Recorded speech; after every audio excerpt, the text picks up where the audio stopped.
Okay, there we go. Okay, welcome back. I swear it Hey, feels like we haven't done this in forever I because know. we've never missed a Monday except for last Monday. I have to be honest though, because I was with my little granddaughters who are 18 months old. I didn't really even realize at 4 o'clock that I was supposed to be doing something else. So, or that I should have been. So, sorry everybody. But it was super fun. But sorry, Patricia, but two of the ladies on here we're going to talk to really quick about a new bookstore that's up in Santa Barbara area. It's like, how far out from Santa Barbara is it, you guys? It's like a 10-minute drive south of South? Santa Barbara. Yeah, in Okay. Summerland. Yeah, Okay. Summerland. Summerland. Yeah, Okay. I So know on your way, if Summerland. you're from Los Angeles, on your way up to Santa Barbara. So I'm the director of events at Warwick's, but I just told these two ladies that I'm quitting now. Just kidding. Um, they just had their opening reception at Godmother's um, with Oprah. Who And like a deity. She like has an aura about her. she, Her hair All around. alone. Her hair is so amazing. I like couldn't stop looking at how incredible her hair was. honest to God, I think she is one of those just people that just has a presence. Oh, For When she's sure. in the room, you know it. you could For sense her sure. before she even came into the room. Yeah. I imagine that would be the same thing with like Michelle Obama, Yes. you know, kind of that same vibe thing. But the person who introduced the program was just a little person named Meghan Markle. So to say that Godmothers is on like a different spectrum from maybe the rest of us, Yeah. I don't Yeah, know it where was you go pretty. from there. Yeah. I don't know where you go from there. And the store looks great though. I The mean, It's a store is gorgeous store. spectacular. yeah, the It's Yeah. space looks beautiful. pretty amazing. Yeah, and So they have a little outdoor patio area and like they're doing a lot of stuff with it that's gonna be really cool. But yeah, it's I mean it was hot. I gotta tell you, it was very hot this weekend. If people yeah. aren't in California, um, it was it was 100 and something degrees in LA. It was like almost 100 in Santa Barbara. Wow. So there was some we were suffering a little bit too. I think I'd suffer to be in the presence of Oprah though. Just Yeah, saying. definitely, Just definitely. I'm saying. not, I won't complain about it. Yeah. No, no, It no. was I'm not. it was No, They quite can't. special. But yes. Godmothers can't control the weather, but no. that's one thing they can't do. But it was amazing, So I truly guess amazing. my point to all of you who are watching that if obviously we want you to come to Warwick's if you're in Southern California, but if you happen to be in LA and on your way to Santa Barbara, you might want to stop at a little store called Godmother's.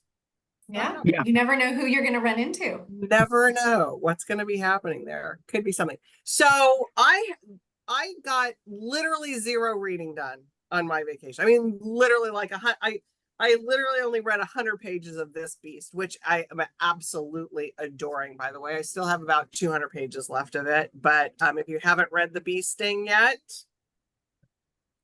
it's a good one. It's did paperback. Paul Murray do Skippy Dies. Yeah, okay. Skippy Dies, which I Okay. didn't read, but I've heard everybody loves that one too. But this is now in paperback too. So that's a good. I think it just came out in paperback like last week sometime. So so good. But so now with everybody, we've got fall is here officially. Labor Day is over. So I know we've got lots of really good things to talk about. So with that, it's going to go Julia, Shannon, Patricia. And so Julia, take it away. All right. Well, my first one is a Hachette favorite. When we went into our sales conference, Mm. they had asked us to read this book, T.S. Primus, on knowing and loving the women who raise us. And I have to say, it was one of those experiences where, we have our sales conference in New York, and a lot of the people who work at Hachette live in New York. So Latin American communities that are a lot of them are Dominican, Puerto Rican communities. Um, and so the Latino community in New York looks a little bit different than in Southern California, but the across the board, every single person that was from the Latino community, like tearfully sometimes talked about how much this book meant to them. And this book is it's a celebration of aunts and female cousins within Latino community, the role that they play in their families, the role that they play in the community at large. It is just a delight and a delicious book. This is the same author of For Brown Girls with Sharp Edges and Tender Hearts, which was a big book a couple of years ago. Anyway, so TSN Primus, I thought for the community that shops at Warwick's, that, you know, there's a lot of folks that I think will have been affected positively by, you know, the aunts and cousins, female cousins and their families, and that might like a book like this. So TSN Primus is my first suggestion, and it's I a love delight. it. Yeah, And I think you're right. I think it's going to really appeal to our customer base. Yeah, for sure. Beth has a question. Thank you guys for missing us last week, because I do have to say, well, I say I didn't think, I mean, I did being, it was like when I came back on today, I was like, oh my God. Okay. So there's a question for you already, Julia, from Beth. Do you know if Hachette is doing the book club brunch this year?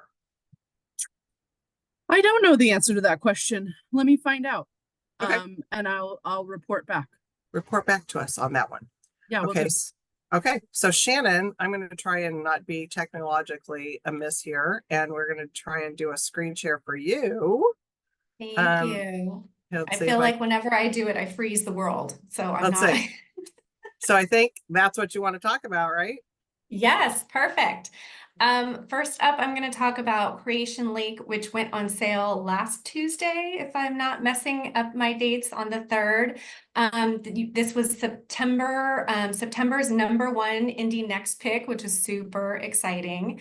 And also it's Rachel Kushner, who was like, you know, I feel like one of the most well-lauded novelist working right now. It's also been longlisted for the Booker Prize, which is super exciting.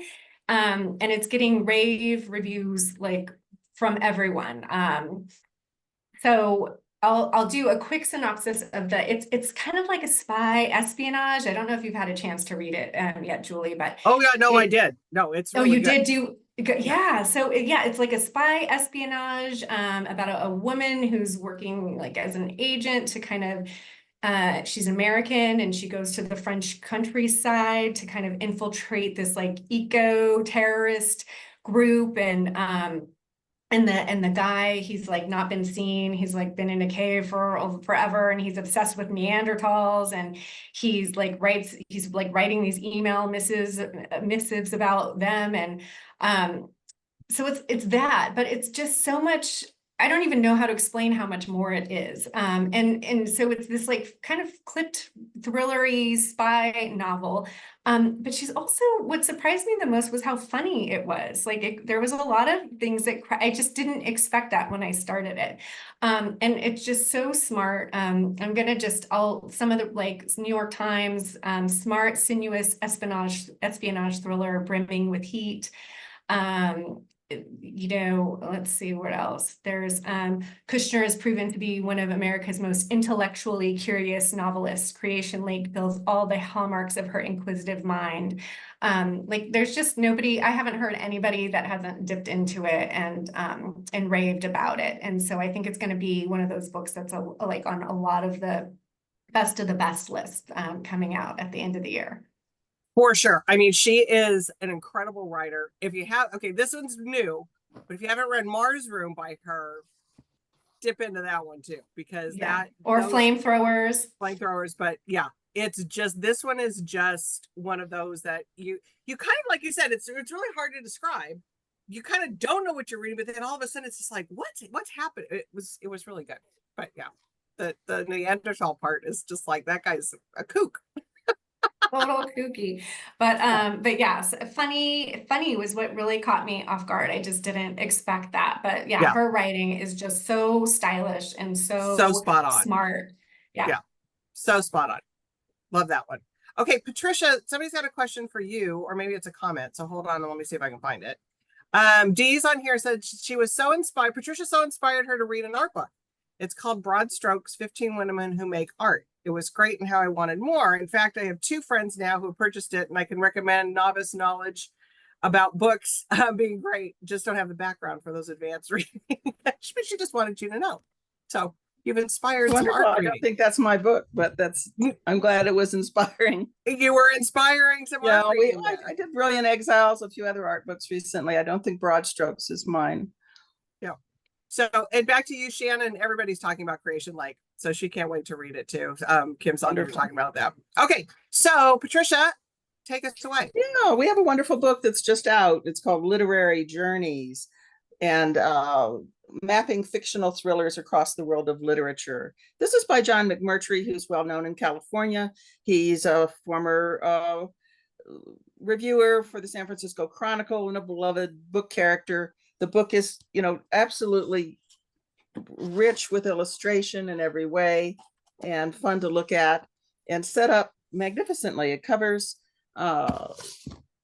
over 70 literary journeys over 2,500 years. So we get to, of course, begin with Homer, but brings us up to the contemporary. An early section, quests and explorations, has people like Geoffrey Chaucer and Homer and Don Quixote, but also Matsuo Basho, if you can imagine his pilgrimage in Japan, written entirely in 17-syllable haiku. We have rich and wonderful images. Here we have the Lonesome Dove Trail with McMurtry. We have just a beautiful and adventurous book in many ways. It was just reviewed. We had a nice shelf awareness interview. That's, of course, our in-house bookstore newsletter, but charming to listen to McMurtry and his reading. The San Francisco Chronicle welcomed him. Apparently, he arrived by bicycle from Alameda, and mentioned ways in which the book does comment on California in this rich and global and deep historical fashion, reminding us that Jack London's Call of the Wild starts in Santa Clara, bringing Jules Verne to mind and what he had to say about San Francisco. It's very curated. It's exquisitely illustrated. It's having a book launch this week at the new Cleo's, which is a fascinating store in Oakland, whose books are arranged chronologically. The choices are expected and unexpected. We would expect Chaucer, we would expect Melville, we would expect, however, maybe not Zhang Yunjin, and a on-the-road Korean novel called No One Writes Back. We have Amor Towles, Lincoln Highway. So it just takes us on a reading journey, and I feel like people enjoying this book as a gift or for themselves kind of think about their own literary journey and the ways that we take ourselves out with our reading. It's so true, and how we change over the years of what we read too. That's something that's really kind of interesting. That looks like one that you could like dip in and out of too, right? Definitely. Kind 70 dips. Yeah, we can kind of pick where you want to go. Excellent. Okay, so Lori, I can't wait to get to the ending of this too. That's all I have ever heard about getting to the end of this. So I will report back next week after I'm done, and we'll report back to y'all about what I think about the ending of that. And then Kim, yes, I think Gabe talked about Margot's Got Money Troubles. That's next on my list. I can't wait to read it, but I'm hearing lots of good fun stuff about that too. So, okay, Julia, what's your next pick? Okay, wait, before I pick, can I join in this commentary and tell Shannon that I finally read Bright Young Women? I went on vacation. I went on vacation and I finally got to read a non-Hachette book. I read Bright Young Women, and I absolutely loved it. And then you become obsessed. Yeah, and I gave it to my girlfriend and she loved it as well.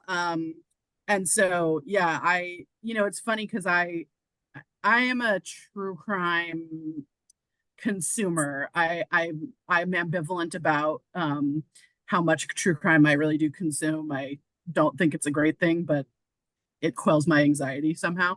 And so knowing the Bundy story as well as I do, like it was interesting because I like knew some of what was coming. And then but I could tell even if you don't know that this is about Ted Bundy, like in a way, that it kind of doesn't matter. And I loved that like kind of writing him out of that story, in this way is really like, oh, it was great. I loved it. It was so good. Yay. And that was where the brilliance of her not saying who it was. Yes. Right. I mean, that I thought until like the very end. Okay, I have the funny, bright young woman story too, though. So my daughter's a little bit like, she likes to watch that stuff too. So when that came out, when I had a galley of it, Shannon, how long ago, right? A long time ago. So some time ago. So after I was done with it, I like put on the table, I was like, oh, I think you might like this one. And she just like looked at me and she was like, I have too many things on my list. So then I don't know who recommended it to her. But so just the other day she finished, she goes, Mom, I can't believe you didn't recommend this to me. And I'm like, sister, like I tried. That's so funny. I think the cover is so fantastic and grabbing. I'm surprised it didn't get her at first. But you know, as a mother of a daughter, it's like maybe it's just the mere fact that we recommended it. It has to come from somebody else. Absolutely has to come from somebody else. But it was one of those where I just started laughing. It was like, yeah, you could have been ahead of the curve on this one, sister. But you know, just saying. Just saying. Well, thanks, Julia. It's one of my faves. Yeah. It's so good. All right. So Julia, what do you got? Okay. Oh no, I just lost it entirely. I have, let's see, this new book from Sarah Jaffe, whose previous book was called Work Won't Love You Back, that I absolutely loved and literally had to talk to my therapist about for weeks after reading it. This is called From the Ashes, and this really reminds me of Rebecca Solnit. Had a book that really like started taking off at the first like beginning of lockdown, when the pandemic first started. Rebecca Solnit's book is called A Paradise Built in Hell, about communities that sort of how communities survive and thrive after major traumatic events happen. And I look at this one as really arm in arm with that. This is From the Ashes by Sarah Jaffe, Grief and Revolution in a World on Fire. And Sarah Jaffe is my favorite sort of leftist writer. And she talks about in this book, you know, basically like over the past, I don't know how far you want to go back, 10 years, 5 years, whatever it is, we've suffered these big collective traumas as a society. And she talks really about, both in the macro and micro senses, how we need to grieve the world that no longer exists, and gives advice and gives talks about how we do that as a community, as a society, and then how we can move forward and change the world for the better. And she's very hopeful that we can change the world for the better. I think this is the kind of book that you really kind of sit with each chapter, and let it sink in for a while. You know, I feel like for me, it's the kind of book I keep on my nightstand and I read a chapter now and again when I really need to like grasp onto something. Anyway, so From the Ashes, Grief and Revolution in a World on Fire. This is from Sarah Jaffe. And like I said, her previous book, Work Won't Love You Back, is one of my favorite books that I've ever read. And this one is no different. And is just I think a necessary sort of book to keep with you and to give you some hope. Yeah, I love it. And I'm glad that it has hope in it, because it's like, it sounds like it would be really depressing. So it's not. Yeah.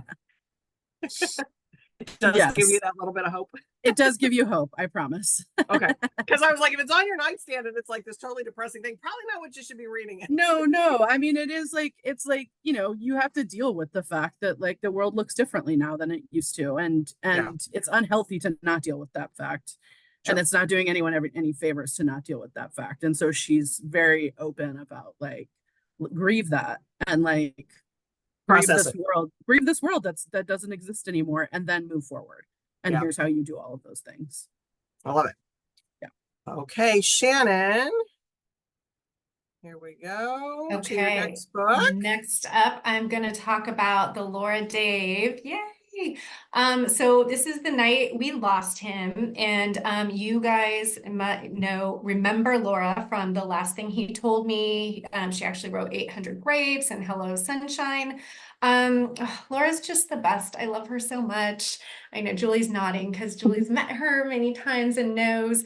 But Laura, she's just like the master of kind of like that thriller mystery, but it just feels they feel so much deeper than like your thriller mystery. They really like at the heart are like family stories that really like celebrate our bonds and love and all of that. So and the premise in this one, I mean, basically, if you read The Last Thing He Told Me, which I know so many people have because the sales of that book are bananas, you will love this. You don't have to read it. They're not related in any ways, but like if you love that, I think will love this. But it is, it's about a woman whose father is kind of like an architect hotelier, and he has like suddenly died off of the coast of California. And he's had multiple wives, and kind of her family is a little bit scattered. She's got step siblings and, ex-mother or, stepmothers. And so like her family relationships are all a little like tenuous, let's say. So, but this is a story of her trying to figure out what happened to him. And it's just vintage Laura Dave. It's like a mystery that you're like, keep you turning the pages to find out what's happening, but also like a celebration of family and love. And then my favorite thing about her writing always is she does such a great job of putting you in that sense of place. And so this takes place in New York and on California, like Central Coast, a little like Los Olivos area, and I want to say like near Cambria, probably. So I love books that have that great setting. And I believe she's coming to Warwick's for an event just maybe 2 weeks. In September, like 25th-ish, maybe 24th, 25th. That sounds about right. Yep. She's amazing. And she is just like, okay, we'll talk about the book, but to talk about her, I adore her. She's the nicest. She's the nicest person on the face of the planet. She's been coming to the store like since 800 Grapes. She was like she would just come in the back and talk to us. So she is just, and she's still the same. Like all of the fame that she's had with like The Last Thing You Told Me and all that, she's still just like Laura Dave. I mean, she's so great. So come just to hang out and chat with her. And she's such a great book person. Like she's the best person to talk books with. So good. And she's in conversation with Jason Blitman, who I adore too. So it's going to be a really fun night if you're here in town. But The Last Thing You Told Me, it also has a little bit of Succession-ish kind of vibe to it. So if you like that, it's really good. She's just done a great job with it. So love it. Okay, Patricia. I have another brand new book, this one from Princeton, and one I've been waiting for. I've been kind of a champion for this book, How the New World Became Old, The Deep Time Revolution in America by Carolyn Winterer. She's at Stanford. This is a different kind of history of the United States by seeing it through as an intellectual history of geology. If you can, bear with me, imagine settlers in this new world with their pre-Darwin ideas about time, unearthing, trilobites, finding strata of time as they explore the Grand Canyon, uncovering fossils of all sorts, just sort of overwhelmed by the possibility of mammoths and saber-toothed cats. And yet with this sort of, increasing ownership of the idea that this continent in its sort of naked geology and its sort of unexpectedness was much, much, much older than they could possibly have imagined.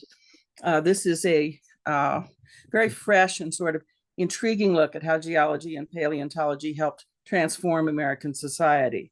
It's creative, it's original, it's full of a sense of the profundity of antiquity. It's a classic, handsome history book with a beautiful color inset in that manner.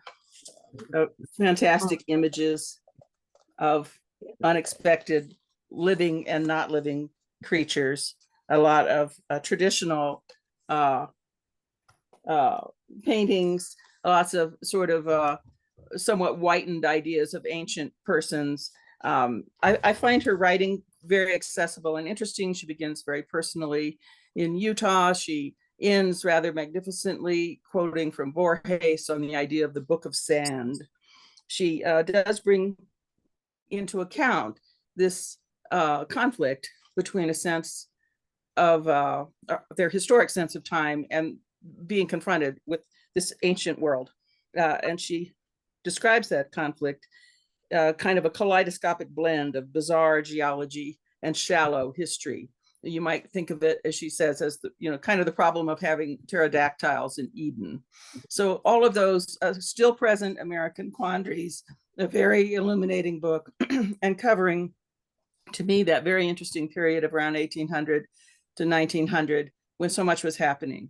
Finally, you have to see all of this being sort of absorbed, integrated, as we do, and taking in the sense of ancient time to our concept of American national identity, and needless to say, manifest destiny. And I mean, that whole idea of coming across the country and like, can you imagine coming across and like, then there's the Grand Canyon. It's like, what do we do here? Do we go around? Do we go through it? I mean, this like vast continent and the continental divide, the continental divide, staggering sense of if you were coming from the gentle hills of England and so on, it would seem a little different. Yeah. And I mean, and we think that we're tough. I'm sorry. There were some tough people in those days that were doing that stuff. I mean, that was some crazy time. But I would just watched on KPBS it was the commercial for the Ken Burns, the National Park series. So that kind of reminds me sort of in the same vein of that, of your book, and then like, what treasure the national parks are too. So sounds like a good one. Okay, we're in lightning round. So Julia, what you got? Okay. My next week is so jam-packed that I have a book that's coming out next week, next Tuesday, but that we're already having stock issues with for the holidays.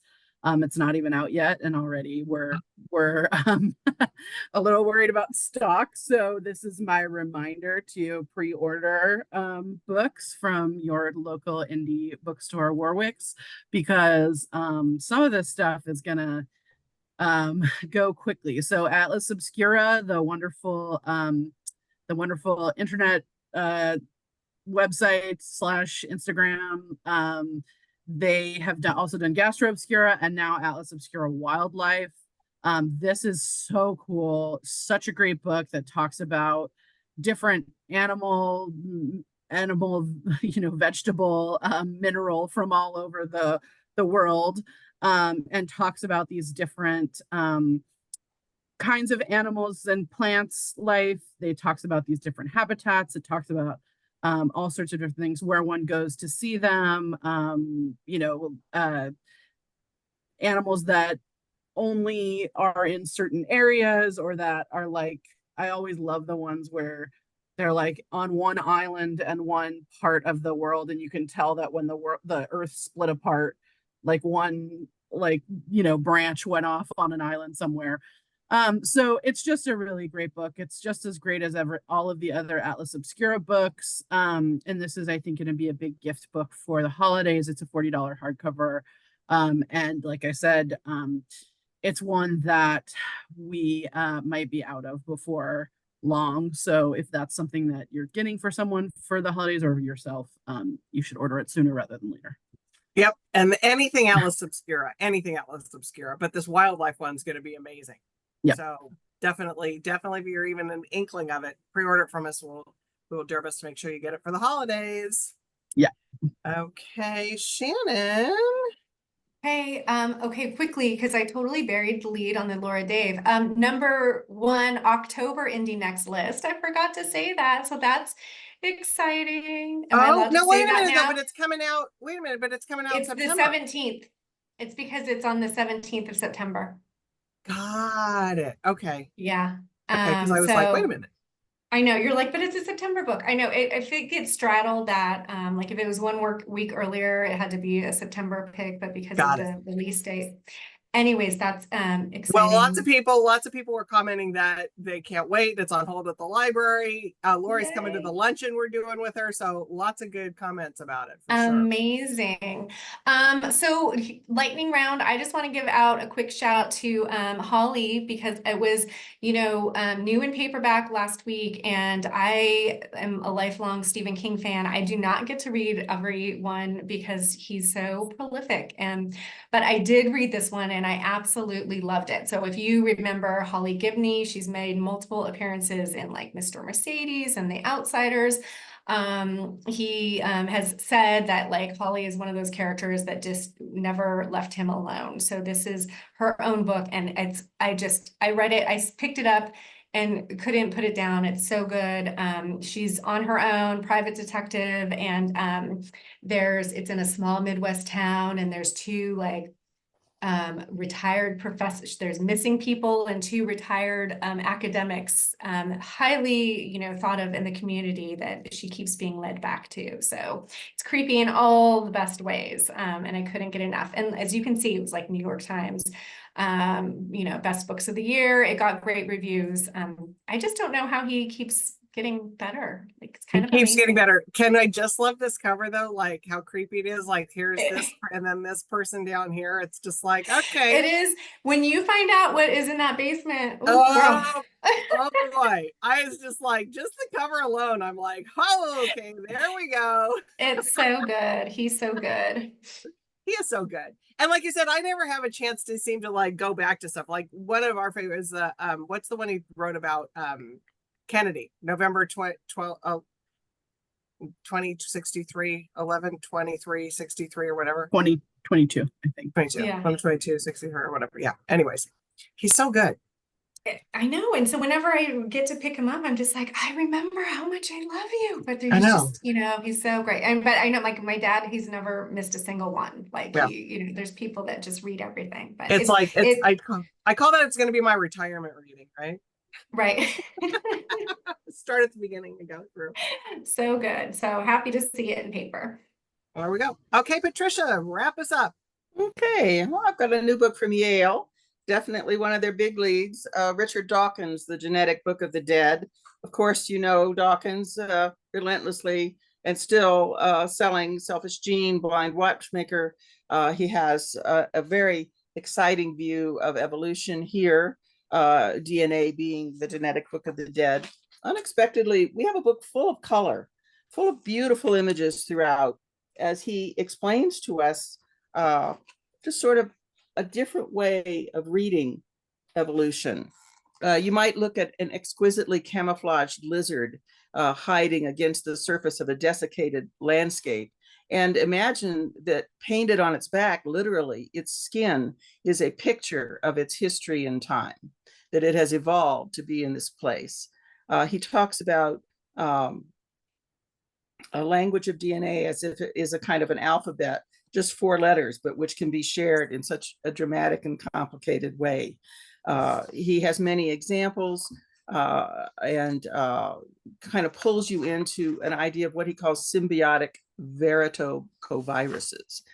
He's getting some gorgeous reviews. It's overflowing with the beauty of nature and the beauty of language and the beauty of ideas, says Steven Pinker.